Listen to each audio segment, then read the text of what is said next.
नमस्कार, news India देख रहे हैं आप और आपके साथ मैं हूं सुरभि तिवारी। नमस्कार, मैं हूं दीपिका सिंह। देखिए, आज है अमृत स्नान और देखिए महाकुंभ में माघ पूर्णिमा के अवसर पर भारी संख्या में आस्था की डुबकी लगाने के लिए श्रद्धालु प्रयागराज पहुंचे हैं। श्रद्धालु अमृत स्नान के मौके पर महाकुंभ में डुबकी लगा रहे हैं। तमाम तस्वीरें हम आप तक साझा करें। तस्वीरों के जरिए आप समझ पाएंगे किस तरीके से इस वक्त स्नान का सिलसिला चल रहा है। तो श्रद्धालुओं का ये जन सैलाब उमड़ा हुआ है। तस्वीर जरा देखिए आप, संगम नोज पर श्रद्धालुओं की भीड़ भी सनातन का जयगान जय घोष, इसकी बानगी आज के दिन और कह सकते हैं जब से महाकुंभ लगा है तब से इसकी बानगी देखी जा सकती है। और देखिए, संस्कृति का महापर्व है, चूंकि सनातन में कुंभ का और खासतौर पर महाकुंभ का विशेष ही महत्व है। इसके अलावा देखिए, सनातन पर संगम का जो सिलसिला है वो बदस्तूर जारी है।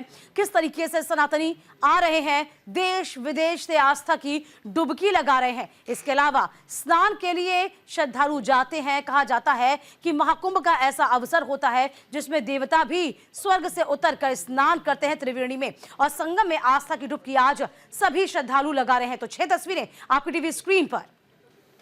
तो बिल्कुल 6 अलग-अलग तस्वीरें महाकुंभ से जुड़ी हुई हम आपको दिखा रहे हैं, और साथ ही इन तस्वीरों को देखकर आप आज की तस्वीर समझ पाएंगे महाकुंभ में कि किस तरह जहां एक और महाजुटाव हुआ है और खास तौर पर श्रद्धालु गंगा स्नान करने के लिए पहुंच रहे हैं, गंगा आरती में भी शामिल हो रहे हैं। तो ये तस्वीरें अपने आप में अद्भुत हो जाती है, खास हो जाती है। माघी पूर्णिमा का मौका, और ऐसे में आज श्रद्धालु इस वक्त त्रिवेणी संगम में डुबकी सुबह से ही लगा रहे हैं।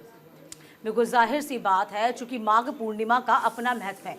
5वां स्नान है, इसके बाद महाशिवरात्रि का अंतिम स्नान होगा, शाही और अमृत स्नान होगा। लेकिन किस तरीके से आस्था का जन सैलाब उमड़ा हुआ है। देखिए, महाकुंभ हम ये कह सकते हैं, कुंभ तो हर वर्ष हर 12 साल के बाद लगता है, अर्ध कुंभ 6 साल के बाद लगता है। महाकुंभ का विशेष महत्व इसलिए हो जाता है कि ऐसी भौगोलिक स्थिति बनी है, 144 साल बाद ऐसा भव्य मुहूर्त बना है जिसमें श्रद्धालुओं का सैलाब उमड़ा। इसीलिए से महाकुंभ किया गया। और देखिए, कहा जाता है कि लगभग जब से महाकुंभ शुरू हुआ है 45 करोड़ से ऊपर के लोग जो हैं वो दर्शन कर चुके हैं। तो आज भी भारी संख्या में श्रद्धालुओं के पहुंचने का सिलसिला चल रहा है और लोग आस्था की संगम में डुबकी लगा रहे हैं। और देखिए, ना सिर्फ आपको बता दें प्रयागराज में हुजूम उमड़ा हुआ है, बल्कि प्रयागराज से सटे यदि हम अयोध्या का जिक्र कर लें, वाराणसी का जिक्र कर लें, वहां भी लोग जा रहे हैं और श्रद्धा से माथा टेक रहे हैं। तो देखिए, चाहे वो त्रिवेणी हो या सरयू घाट हो या फिर गंगा हो, सभी जगह श्रद्धालु पहुंच रहे हैं, आस्था की डुबकी लगा रहे हैं। प्रशासन के इंतजाम की बात करते हैं तो प्रशासन ने चाक चौबंद सुरक्षा व्यवस्था कर रखी है। इसके अलावा आपको बता दें, कल सीएम योगी आदित्यनाथ ने एक बड़ी हाई लेवल की मीटिंग की थी। इस हाई लेवल की मीटिंग में तमाम अधिकारियों को इस बात की चेतावनी भी दी गई थी, इस बात की समझाइश भी दी गई थी, कुछ भी हो जाम नहीं लगना चाहिए, लोगों को दिक्कतें नहीं होनी चाहिए। इसके अलावा आपको याद होगा, एडिशनल यहां पर तमाम अधिकारियों की आईएएस की तैनाती करी गई है जिससे कि व्यवस्था सुचारू तरीके से चल पाए। तो बिल्कुल देखिए, महाकुंभ से जुड़ी हुई तमाम तस्वीरों को हम आप तक पहुंचाने की कोशिश करें, और साथ ही महाकुंभ से जुड़ी जो आस्था लोगों की है उस आस्था को भी आप इन तस्वीरों के जरिए ही समझ पाएंगे। क्योंकि जिस तरह प्रयागराज में महाकुंभ का आयोजन हुआ है, और न केवल 12 वर्षों के बाद प्रयागराज में हर 12 वर्ष के बाद से यहाँ आयोजन होता है महाकुंभ का, लेकिन इस बार जो शुभ संयोग बताया जा रहा है 144 सालों का जो बना है, ऐसे में ये इसकी दिव्यता को और भी ज्यादा बढ़ा देता है। और देखिए, हमारे साथ तमाम अतिथि गण मौजूद हैं और फोन लाइन पे यदि मौजूद है तो देखिए, इस वक्त आपको बता देते हैं महंत शुभम गिरी भी हमारे साथ लाइव इस वक्त जुड़े हैं। सबसे पहले उन्हीं का रुख कर लेते हैं। महंत जी, सबसे पहले बहुत स्वागत है आपका न्यूज इंडिया पे। और तमाम और भी हमारे साथ देखिए, स्वामी उपमन्यु महाराज जी हमारे साथ जुड़े हुए हैं, हिंदू धर्मगुरु जो हमारे साथ मौजूद है स्टूडियो में। पंडित राजेश शर्मा जो कि एस्ट्रोलॉजर हैं हमारे साथ मौजूद है स्टूडियो में, और महंत शुभम गिरी का हम रुख कर ही रहे हैं, हिंदू धर्मगुरु। तो मैं शुभम गिरी जी सबसे पहले आपके पास ही आ जाते हैं और ये जानने की कोशिश करते हैं कि आज का दिन, इस माघ पूर्णिमा का दिन कितना महत्वपूर्ण है, इस दिन स्नान करने का क्या महत्व है?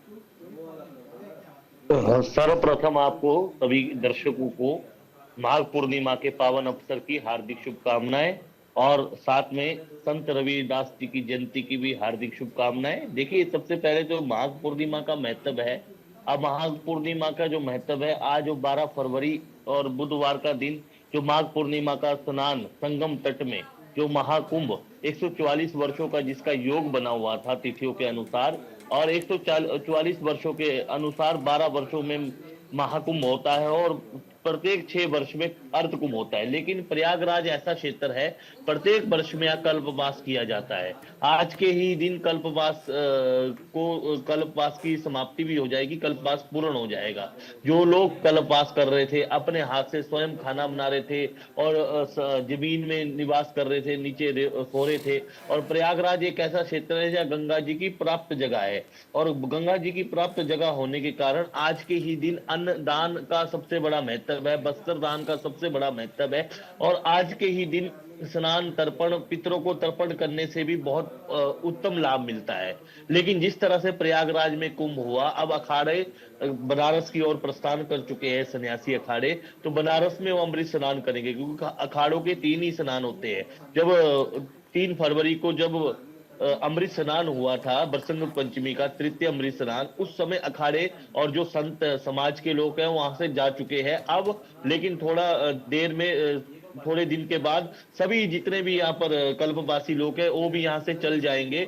जिस तरह से भीड़ में निरंतर नहीं किया जा रहा है, भीड़ अधिक हो गई है, लगभग 45 करोड़ यहाँ पर श्रद्धालु आए हैं। ये तो बात है कि कुंभ की आस्था बड़ी है। प्रत्येक वर्ष प्रत्येक 12 वर्षों में कुंभ होता है, लेकिन ऐसी व्यवस्था कुंभ में टिकटों की व्यवस्था हुई है, लेकिन ऐसी भीड़ मैंने आज तक नहीं देखी। लेकिन 2012-13 का कुंभ था, उसमें भी आपके पास लौट रहे हैं हम शुभम गिरी जी, लेकिन ये सीधी तस्वीरें एक बार अपने दर्शकों को दिखा दे हेलीकॉप्टर से किस तरह लोगों पर हर बार पुष्प वर्षा की जाती है जब भी अमृत स्नान होता है। ये उसकी भी तस्वीरें हम आपको दिखा रहे हैं। यहाँ तक कि कई ऐसे हेलीकॉप्टर्स भी इस बार तैनात किए गए हैं ताकि भीड़ पर भी नजर बनाई जा सके।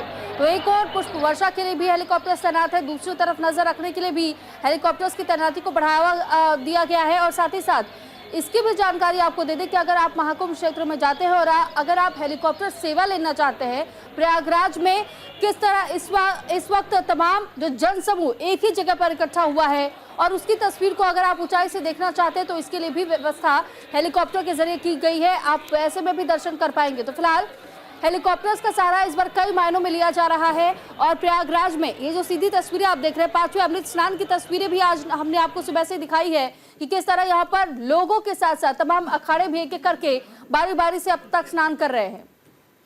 तो जाहिर सी बात है, तस्वीरें बेहद खास हैं, लाइव तस्वीरें हैं, सीधी तस्वीरें हैं। आज का दिन बहुत खास है और इसी के साथ साथ तमाम और अतिथि हमारे साथ जुड़े हुए हैं, उनका रुख कर लेते हैं। स्वामी उपमन्यु जी महाराज भी हमारे साथ लगातार स्टूडियो में मौजूद हैं। स्वामी उपमन्यु महाराज जी, देखिए कहा जाता है माघ पूर्णिमा में पितरों के लिए रखा जाता है, पितरों की शांति के लिए स्नान किया जाता है। इसके बाद जो दान पुण्य का महत्व है वो और ज्यादा बढ़ जाता है। तो सबसे पहले हम यही जानना चाहेंगे इस दिन की महिमा और आज के स्नान की क्या महिमा। देखिए, माघी पूर्णिमा पितरों के लिए भी किया जाता है और सबसे बड़ी बात है स्वयं के लिए किया जाता है। जो कल्पवास है इसका हम थोड़ा सा वैज्ञानिक दृष्टिकोण, वैज्ञानिक एनालिसिस करते हैं। आदमी साल भर खाता है, जैसा मिल जाता है वैसा खाता है, पीता है, वो करता है, तो उसके शरीर में सिस्टम गड़बड़ हो जाता है। कभी लीवर अटैक कर रहा है, कभी किडनी अटैक कर रही है, कभी आंतों में, मतलब कि साल भर आपने जो अच्छा बुरा कुछ भी खाया वो आपका शरीर को फिट रखने के लिए ये कल्पवास कर दिया गया है। क्योंकि हम लोगों के यहाँ पढ़ाई लिखाई नहीं थी पहले कुछ गिने चुने लोग थे जो पढ़ के वेद से, शास्त्र से, पुराण से पढ़ के जो निकालते थे सत्य की जो समाज को करना है, वो फिर समाज को बताते थे, धर्म से जोड़ के बताते थे। क्योंकि धर्म से जोड़ेंगे तो उसमें कहीं उंगली नहीं उठेगी, और स्वयं कहेंगे कि ये ऐसा है तो उंगली उठेगी। तो आदमी कल्पवास करता है, कल्पवास में सात्विक खाना खाता है, लिमिटेड रहता है, परिवार से दूर, मतलब कि सब समाज से जुड़ हो जाता है। उससे उसका अपना शरीर कल्प होता है। शरीर कल्प का भी एक महत्व है, ये मेडिकल में है, विज्ञान में है और आयुर्वेद में है कि कल्प किया जाता है। कोई दूध कल्प करता है, कोई कैसे कल्प करता है, लौकी कल्प हमारे रामदेव जी बताते हैं। तो इस तरीके से कल्पवास में 1 महीने सात्विक भोजन करना, सात्विक ढंग से रहना, भगवान का भजन पूजन करना, समाज से हट के और केवल आत्मा परमात्मा के बारे में सोचना, इससे उसका फिजिकल बॉडी, मतलब उसका शारीरिक स्तर बहुत बढ़ जाता है, वो फिर से फिट हो जाता है अगले साल के लिए। ठीक है उपमन्यु महाराज जी। सबसे बड़ी बात है कि वो फिर से फिट हो जाता है। ठीक है, ये आपके वैज्ञानिक पास लौट दृष्टिकोण रहे हैं। राजेश जी ने बताया, आध्यात्मिक, मैं वैज्ञानिक दृष्टिकोण ठीक बताता है, हूँ। आपके पास लौट रहे हैं पंडित राजेश शर्मा, एस्ट्रोलॉजर भी हमारे साथ इस वक्त जुड़े हुए हैं। पंडित राजेश शर्मा जी, देखिए जब महाकुंभ को लेकर के कहा जाता है कि अमृत स्नान के दिन जो लोग यहाँ पर चले जाते हैं वो अपनी पूरी पीढ़ियों के लिए भी पुण्य कमा करके ले आते हैं, और ऐसे में साथ ही ये भी मैं आपसे समझना चाहूंगी कि जो लोग आज 5वें अमृत स्नान पर भी प्रयागराज नहीं पहुंच पाए, त्रिवेणी संगम में डुबकी नहीं लगा पाए हैं, उनके लिए क्या कुछ आप बताना चाहेंगे? वो किस तरह से आज के अपने इस दिन को सिद्ध कर सकते हैं? जी सुरभि जी, सबसे पहली बात तो ये कि आपने बिल्कुल ठीक बोला। जो भी प्रयागराज में इस कुंभ स्नान को आज के दिन करता है, क्योंकि आज तीन तरह के पर्व हम देख रहे हैं। एक हमारा माघी पूर्णिमा का पर्व है, बुद्ध पूर्णिमा का पर्व है, आज संक्रांति भी हो रही है, कुंभ संक्रांति है आज के दिन। तो ये तीन पर्व एक साथ पड़ रहे हैं, और ऐसा संयोग जो 144 साल बाद आया है, इस संयोग में अगर कुंभ जाकर के और वहाँ प्रयागराज में त्रिवेणी संगम पर स्नान किया जाए तो 1000 गुना फल इसका प्राप्त होता है। कहते हैं कि जो अश्वमेघ यज्ञ होते हैं, 1000 अश्वमेघ यज्ञ के समान फल इसका प्राप्त होता है।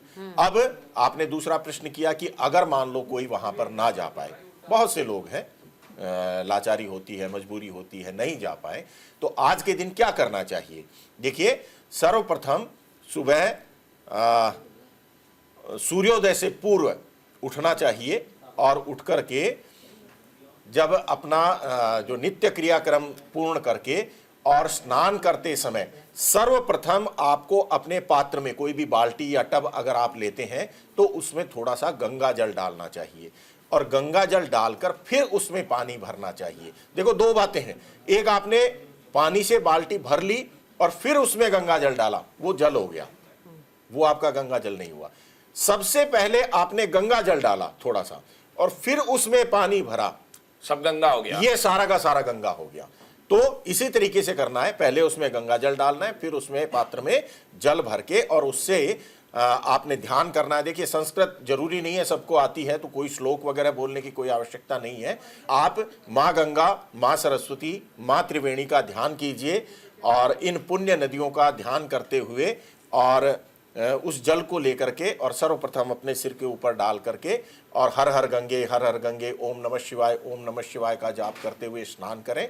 इसके बाद में इस दिन ब्राह्मण भोजन का बहुत बड़ा महत्व बताया गया है। ब्राह्मण भोजन भी जोड़े में, यानी कि कोई ऐसा पुण्य कर्म करने वाला, जो पूजा पाठ करने वाला ब्राह्मण हो, उसको उसकी पत्नी के सहित आप अपने घर पर निमंत्रण दें, और घर पे निमंत्रण दे करके और उनको सात्विक भोजन करवाएं। उसके बाद आप अपनी श्रद्धा के अनुसार, जो आपकी श्रद्धा बनती है उतनी उनको दक्षिणा दें, वस्त्र दान दें, और ससम्मान उनको अपने घर से विदा करें। ये विशेष महत्व बताया गया है। इस दिन सबसे बड़ा महत्व बताया गया है खीर का। क्यों? क्योंकि ये दिन जो होता है, पूर्णिमा का दिन जो होता है, ये चंद्रमा का दिन माना जाता है। चंद्रमा मनसो जायते, चंद्रमा मन का कारक होता है, और इस दिन अगर आप चंद्रमा से संबंधित जो भी चीजें हैं वो अगर दान करते हैं तो उसका आपको अनेक प्रकार का फल जो है वो प्राप्त होता है। चंद्रमा से संबंधित दूध भी होता है, चावल भी होता है, चीनी भी होता है।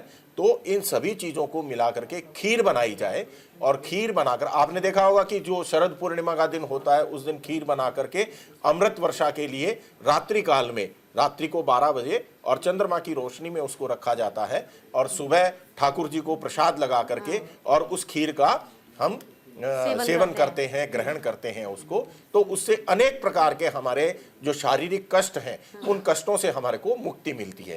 तो हर एक पूर्णिमा का ये एक महत्व बनता है कि इस दिन अगर आप खीर बना करके और चंद्रमा की रोशनी में रखें, या आप जिन भी मेहमानों को, जो भी आप ब्राह्मण को घर में आमंत्रित कर रहे हैं, उनको भी खीर का भोजन करवाएं, तो उससे आपको अनेक प्रकार के फल की प्राप्ति होती है, आपको पुण्य फल प्राप्त होते हैं।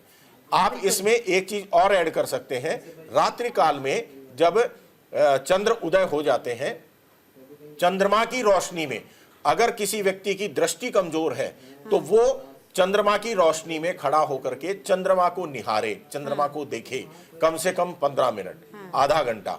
चंद्रमा की रोशनी में खड़े होने से वैसे भी चंद्रमा से आने वाली रश्मियां आपकी बॉडी में प्रवाहित करती हैं, और अगर आपका चंद्र कुंडली में कमजोर है तो उसका आपको अच्छा प्रभाव मिलता है। चंद्रमा की रोशनी में आपको कुछ समय अवश्य व्यतीत करना चाहिए, विशेष रूप से पूर्णिमा के दिन। तो ये विशेष महत्व बताया गया। बिल्कुल। महंत शुभम गिरी जी, देखिए हर चीज का सनातनियों में हर वक्त का, हर दिन का बड़ा महत्व होता है, और जब हम पूर्णिमा का जिक्र करते हैं तो माघ पूर्णिमा और इसके ऊपर से यानी कि इस दिन को और शुभ बना देती है। ठाकुर जी का जिक्र किया जाए, ठाकुर जी की बात करी जाए, भगवान विष्णु की बात की जाए, प्रिय भोग जो उनका होता है वह जैसे कि बताया राजेश शर्मा ने कि आप खीर का भोग लगा सकते हैं। इसके अलावा दान का महत्व भी होता है, कहा जाता है चाहे वो पूर्णिमा हो, अमावस्या हो, वह दान का बहुत भी महत्व होता है। क्या माघ पूर्णिमा में स्पेशल कोई दान होता है, कुछ खास तौर पर दान किया जाता है, ऐसा कुछ महत्व है शुभम गिरी जी? देखिए, आज चंद्रमा का वो भी है, बुधवार भी है। माघ पूर्णिमा में पहले तो जो आपका दान होता है, 7 अनाजों का दान भी माना गया है कि 7 प्रकारों की चीजों का दान भी होता है, वस्त्रों का दान भी होता है। और जो प्रयागराज है, मैं आपके चैनल के माध्यम से अपील करना चाहता हूं, जो प्रयागराज में तीर्थयात्री अगर हमारी आवाज सुन रहे हो, देख रहे हो, अगर वो स्नान नहीं कर पा रहे हैं तो प्रयागराज के 60 किलोमीटर के क्षेत्र में, चाहे वो नैनी का क्षेत्र हो, चाहे वो फाफामऊ का क्षेत्र हो, वहाँ 60 किलोमीटर के क्षेत्र में आप स्नान कर सकते हैं कहीं भी। वहीं त्रिवेणी का निवास है।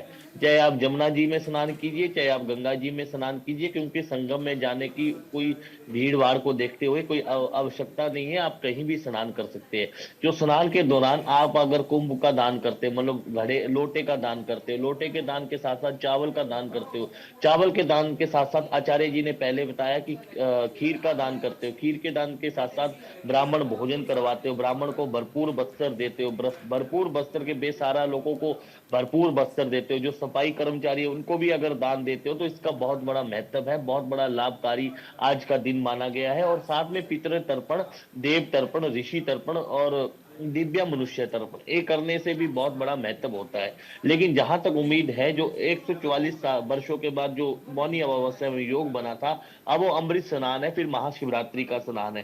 तो माघी पूर्णिमा एक ऐसे एक कल्पवास जो है, पहले हिंदू धर्म गुरु जी ने बताया, अभिमन्यु महाराज जी ने, बहुत विद्वान व्यक्तित्व है, तो इन्होंने ये बताया कि कल्पवास से जो हमारा साइंटिस्ट है, जैसे हमारे पेट में कोई दिक्कत है, हमारे कोई शारीरिक दिक्कत है, तो कल्पवास करने से आदमी एकदम से फिट हो जाता है, उसके जन्मांतर के जो पाप है वो समाप्त हो जाते हैं। और प्रत्येक वर्ष लोग कल्पवास करते हैं, लेकिन ये विशेष तौर से जो प्रयागराज का क्षेत्र है, ये विशेष महत्व माघ के क्षेत्र, माघ पूर्णिमा के लिए विशेष महत्वदायी स्थान माना गया है, और मौनी अमावस्या का विशेष महत्वदायी स्थान माना गया है। तो जहां तक उम्मीद है, जो भी आपकी श्रद्धा हो, चाहे आप के पास कुछ ना हो, तो सफाई कर्मचारियों को आप कुछ भी यथाशक्ति यथा भक्ति दान करें, जिसका गुप्त प्रचार रखें।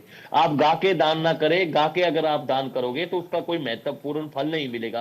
किसी भी अन्य क्षेत्र में अगर राशन दान करते हो या सब्जी दान करते हो, उसका भी बहुत बड़ा महत्व है। और आज के दिन अगर तीर्थराज प्रयाग में किसी की भी निर्धन की सेवा करते हो तो उसका भी बहुत बड़ा महत्व है। अगर आप तीर्थराज प्रयाग में नहीं हो तो गंगा जल आपके घर में, तो गंगा जल डालकर आप स्नान कर सकते हो। आप 3 बार भी गंगा जल से स्नान कर सकते हो। अगर विशेष तौर से नदियों में जब स्नान करना है, पहले अपने घर में स्नान कीजिए, फिर जाके गंगा जी में स्नान कीजिए। डायरेक्ट आप गंगा जी में मत जाइए। अगर पहले आप यहाँ स्नान करके गंगा जी में जाते हो, जैसे हम मंदिर में जाते हैं, मंदिर में पहले स्नान करके ध्यान करके मंदिर में जाते हैं, फिर हम नदियों में फिर हम मंदिर में जाते हैं, तो ऐसे करके हम पहले डायरेक्ट गंगा जी में ना जाए, पहले अपने वहां स्नान कीजिए, जहां भी आप रुके हो वहां स्नान कीजिए, फिर गंगा जी में स्नान कीजिए। उसका बहुत बड़ा महत्व माना गया है।